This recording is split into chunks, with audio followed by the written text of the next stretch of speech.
नमस्कार प्रियंका सोडिया रोषे रे आपण समस्तंकु अनेक अनेक स्वागत। आज मु आपण मानक सहित चिली कोबी रेसिपी शेयर करी। एही चिली कोबी को आपण भात किंबा रुटी सहित खाई परिबे। आपण चाहेले एहा को स्नैक्स भाबरे मध्य खाई परिबे। एहा खाइबा पई बहुत भलो लागि थाए। जदि एही रेसिपी आपण माननकु भलो लागिबो ताहेले वीडियो को लाइक टिए करि देबे। आगो को एहीपरि नुआ नुआ रेसिपी जानिबा पाई मो चैनल को सब्सक्राइब मध्य करिदेबे और निजर फैमिली फ्रेंड्स मानक सहित शेयर मध्य करिदेबे। तेबे चलंतु वीडियो आरंभ करिबा। चिली कोबी तैयारी करिबा पाई एठी मु गोटिए मीडियम साइज रो कोबी को काटिकी भलो भाबरे धोई नेइछि। तो एठी आपण माने देखि पारुथिबे कोबी को मु बेसी बड़ किंबा बेसी छोट करिकी काटिनी। एबे आमे एथिरे 5 बड़ चमच कॉर्नफ्लोर ऐड करिबा। एबे एथिरे 2 बड़ चमच मैदा देबा। एथिरे गोटे बड़ चमच अदा रसुण को छेचिकी देबा।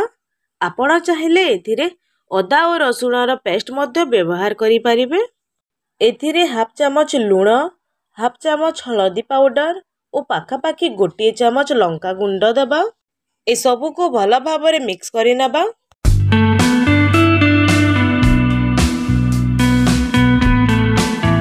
एबे एथिरे अल्प पानी देकी एहाकू आमे भलो भाबरे गोळेई नेबा। एका संगरे अधिक पानी देबेनी नहेले एहा पानिया होई जिवो। प्रथमे अल्प पानी देकी एहाकू गोळाइबे। जदि परे दरकार पड़िबो ताहेले एथिरे आहुरी अल्प पानी ऐड करि नेबे। एठी आपण माने देखि पारुथिबे ए सबु को मु भलो भाबरे गोळेई नेछि। एबे कोबी को आमे फ्राई करिबा। कोबी को छाणीबा पई कढ़ेई रे मु किछि तेल गरम करि नेछि। सेथिरे मु गोटिए गोटिए करी कोबी गुडी को दउछि। एका संगरे सबु कोबी गुडी को देकी फ्राई करिबेनी। गोटिए गोटिए करी कोबी देबे नहेले एहा परस्पर सहित लागि जाय पारे। कोबी गुडी को गोटे साइड रु फ्राई होई गलानी।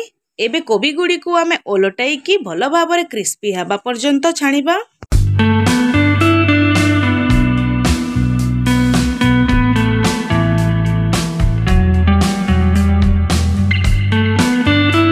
एबे आपण माने देखि पारुथिबे कोबी गुडी को क्रिस्पी होई की फ्राई होई गलानी। एबे गोटे जाली चटू सहाय्य रे कोबी गुडी को आमे प्लेट को काढी नबा। एही परि भाबरे बाकी कोबी गुडी को मध्य फ्राई करि नबा।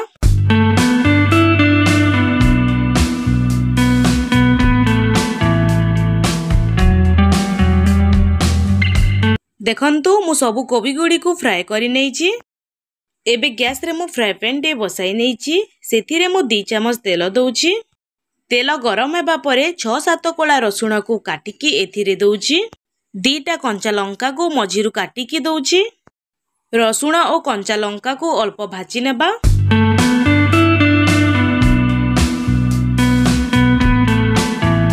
एबे एथिरे 2टा छोट साइज रो प्याज को काटिकी नेबा। एटी प्याज को मु बड़ साइज रे काटिकी नेछि। गोटे कैप्सिकम को मध्य काटिकी नेबा। पियाज को जेपरी भाबरे काटिकी नेतिले कैप्सिकम को मध्य सही परी भाबरे टिके बड़ साइज रे काटिकी नेबा। ए सबु को अल्प भाजी नेबा।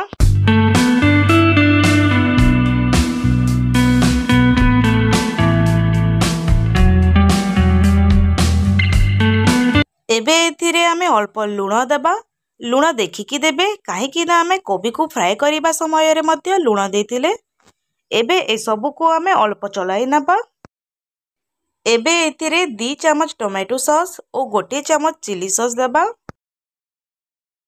ए सबु को भलो भाबरे मिक्स करि नबा।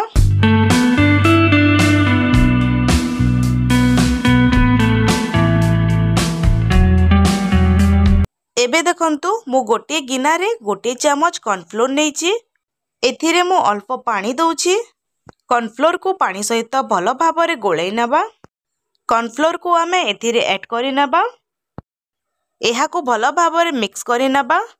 एबे एथिरे अल्प पानी देकी एहा को आमे लगातार भाबरे चलाई नबा।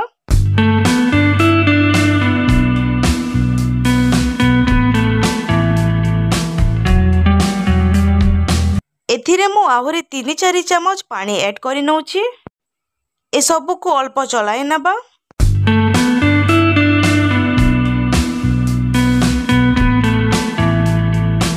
एबे एथिरे छाणिकी रखिथिबा कोबी देबा। ए सबु को भलो भाबरे मिक्स करि नबा।